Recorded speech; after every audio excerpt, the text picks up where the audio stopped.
আমাদের প্রধানমন্ত্রী এই প্রত্যেকটা রক্তবিন্দুর বদলা তিনি নেবেন। আগে দেশের ভেতরের মির্জাফরদের শেষ করা দরকার। মমতা ব্যানার্জি নিউ টাউনে বিয়ে বাড়ি খেতে পারেন। মমতা ব্যানার্জির শুধু ওই চাকরির দাবিতে বসে থাকা ছেলে মেয়েগুলোর পাশে যাওয়া হয়নি। নিউ টাউনে যাওয়ার পরেও আর মমতা ব্যানার্জির মুর্শিদাবাদ যাওয়া হয়নি। সজলদা, আপনাকে মাধ্যমে স্বাগত। দাদা, আমরা দেখতে পেলাম কাশ্মীরে একেবারে বেছে বেছে হিন্দুদেরকে যেভাবে জঙ্গিরা মারলো, কিভাবে দেখছেন বিষয়টা?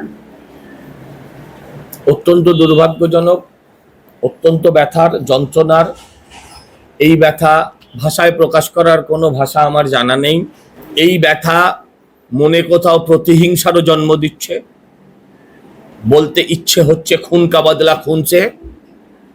এবং আমি বিশ্বাস করি আমার সরকার, আমার নেতা, আমাদের প্রধানমন্ত্রী এই প্রত্যেকটা রক্তবিন্দুর বদলা তিনি নেবেন। প্রতিটা রক্তবিন্দু, প্রতিটা চোখের জল।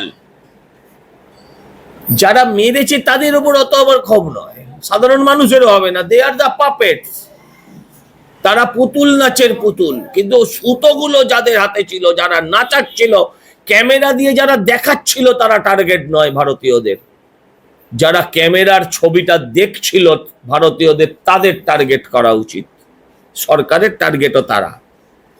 তাদের প্রতিটা ঘরে যেন এই বুক ফাটা আর্তনাদ, যে কফিনগুলো কালকে আমাদের ঘরে ঘরে নেমেছে, সেই কফিনগুলো যেন ওদের ঘরে ঘরে, ওদের পাড়ায় পাড়ায়, ওদের দুয়ারে দুয়ারে হয়।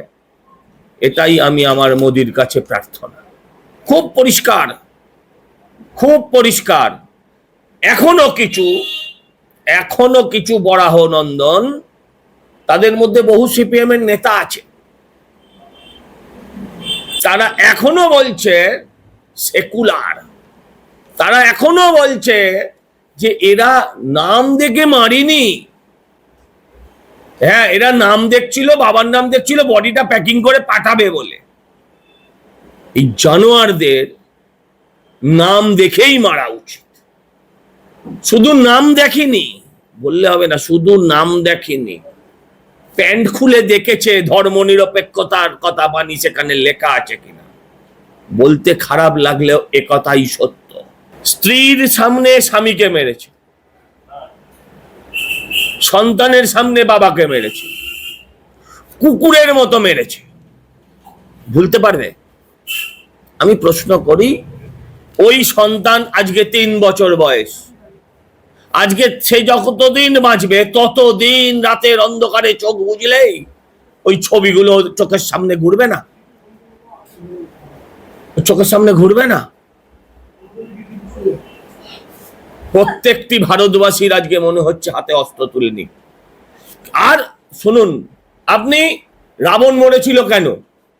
রাবণ মরেছিল কেন? রামের পরাক্রমে না।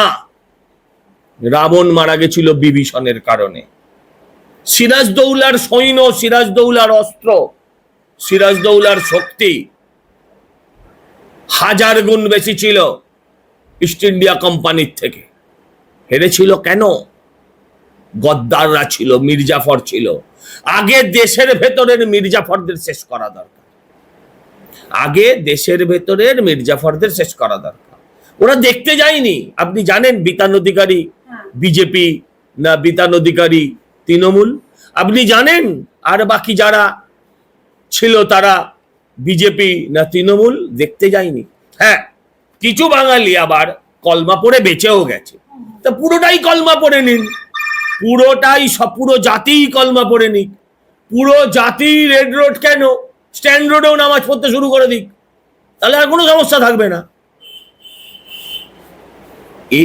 হেন আমরা এমন জিনিস দেখতে চাই, আমরা এমন জিনিস, আমি ওই সময়ের মতন আর মানুষ থাকতে চাই না।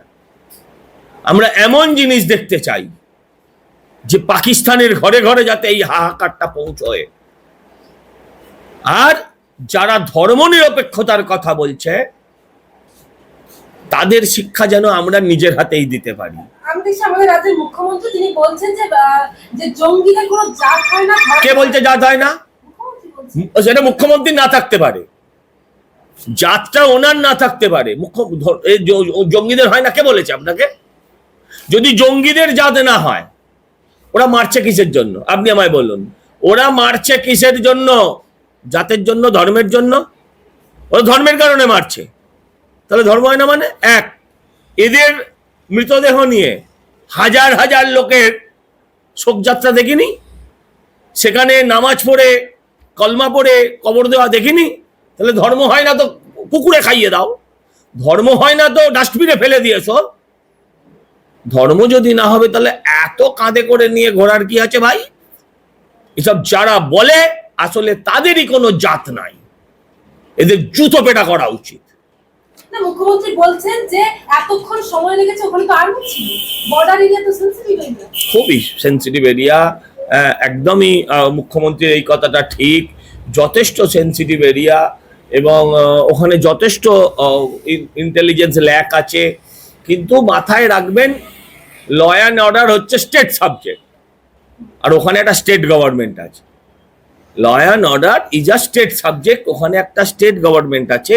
তা সত্ত্বেও আমি বলি, দায়বদ্ধতা এড়াই না, সেখানে আমাদের মিলিটারির এবং পুলিশের মধ্যে কোনো রকম তালমিলের অভাব, যোগাযোগ সমন্বয়ের অভাব, তার ফলে এই ঘটনা ঘটেছে, যেটা দুর্ভাগ্যজনক। তাতে আমাদের ব্যর্থতা আছে, একথাকে স্বীকার করতে কোনো দ্বিধা নেই। একথা স্বীকার করে নিয়েই 5 ঘন্টার মধ্যে অমিত শাহ সেখানে পৌঁছে গিয়েছেন। আজকে 11 তারিখ থেকে আজকে 24 তারিখ, 13 দিন হয়ে গেছে। মমতা ব্যানার্জি মেদিনীপুরে যেতে পারেন, মমতা ব্যানার্জি নিউ টাউনে বিয়ে বাড়ি খেতে পারেন, মমতা ব্যানার্জির শুধু ওই চাকরির দাবিতে বসে থাকা ছেলে মেয়েগুলোর পাশে যাওয়া হয়নি, নিউ টাউনে যাওয়ার পরেও আর মমতা ব্যানার্জির মুর্শিদাবাদ যাওয়া হয়নি। ওটাও বর্ডার লাগোয়া এরিয়া, সেন্সিটিভ এরিয়া, বিএসএফ ছিল বলে মমতাদির সমস্ত স্বাদ পূর্ণ হয়নি, অল্প একটু, দুজনের ওপর দিয়ে গেছে। উনি যতটা দেখতে চেয়েছিলেন ততটা উনি পাননি। অতএব আপনি আমার ব্যর্থতার কথা বলুন, আমি শুনবো। মমতা বন্দ্যোপাধ্যায় বললে শুনবো না, মমতা বন্দ্যোপাধ্যায় বললে শুনবো না। একেবারে কাশ্মীর হোক বা মানে পশ্চিমবঙ্গ, সব জায়গায় তো মানে মুর্শিদাবাদ, সব জায়গায় কমন টার্গেট কি? সব জায়গায় কমন টার্গেট হচ্ছে হিন্দু। আমি কতগুলো কমন খুঁজছিলাম। কমিউনিস্ট আর টেররিস্টের মধ্যে পার্থক্য একই, মিল কি? দুজনেরই কোনো ধর্ম নেই, দুজনেরই কোনো জাত নেই, এগুলো হচ্ছে সবকিছু কমন। ওটাও বর্ডার, এটাও বর্ডার। ওখানে বিএসএফ সময়কালে পৌঁছে গেছিল, তাই দুজনের ওপর দিয়ে গেছে। এখানে পৌঁছতে পারিনি, গাড়ি ঘোড়া চলে না, ব্যর্থতা আছেই, তাই ওখানে 28। শুনুন, আমি এটাও বলি, সব মুসলিম খারাপ নয়, আমরা পুরো মুসলিম কমিউনিটিকে টার্গেট করতে চাইছি না, আমরা রাষ্ট্রবাদী মুসলিমদের পক্ষে। ওখানে একটি ছেলে, সে টাঙ্গাওয়ালা, ঘোড়াওয়ালা, সে, এবং ওদের শোনা যায় যে ওদের অনেকেই বাঁচানোর চেষ্টা করেছিল, তার মধ্যে একজনকে ওরা সরাসরি কাফের বলে গুলি করে মেরে দিয়েছে। আমরা তার আত্মবলিদানকেও সেলাম করি। আমাদের সমস্যাটা বুরান বানিতে হয়, আমাদের সমস্যাটা আফজল গুরুতে হয়, আমাদের সমস্যাটা আবুল কালামে হয় না, আমাদের সমস্যাটা আব্দুল কালামে হয় না, আমাদের সমস্যাটা নজরুল ইসলামে হয় না, আমাদের সমস্যাটা কাসবে হয়, আমাদের সমস্যাটা ববি হাকিমে হয়। কিন্তু আমরা দেখলাম তো ফিরাদ হাকিম, তিনি বলছেন যে একেবারে স্বরাষ্ট্রমন্ত্রী একেবারে ফ্লপ। হ্যাঁ, ফ্লপ। তুই